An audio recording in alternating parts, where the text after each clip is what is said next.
Баршаңызға қайырлы күн. Менің парақшама қош келдіңіздер. Бүгін сіздермен ең оңай, ең дәмді, ешқандай езілмей пісетін фрикадельковый суп дайындайтын боламыз.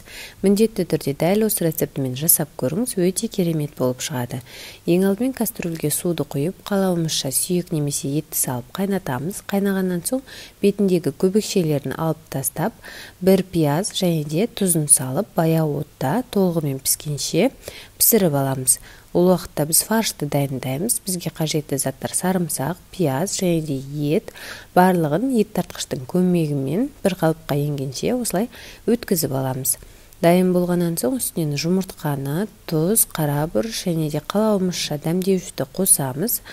Енді бір ас қасық ұнды салып, жақсылап араластырамыз. Толығымен араласып болғаннан соң қолымызға аз-аздан алып, осылай домалақшалар жасап алатын боламыз. Барлығын болғансын тоңазытқышқа салып қоямыз. Ол уақытта біз сорпасын дайындаймыз.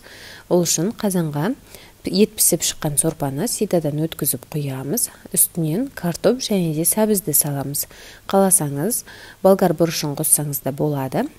Егер де сорпаңыз аз болса, қайнаған су қосып жіберсеңіз болады.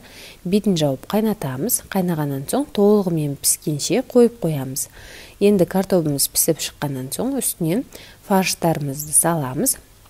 Сорпамыз кәдімгідей бұрқырап қайнағанша қазанымыздың бетін жабамыз. 5 минут уақыт қайнатсақ болды.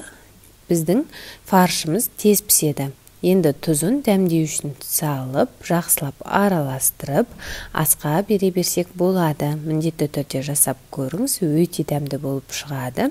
Сізге ұнайтынына сенімдімін. Егер де сізге видео рецепт ұнап жатса, каналыма тіркеліп, лайк басып, комментарий қалдыруды ұмытпаңыз. Сау саламатта болғайсыз.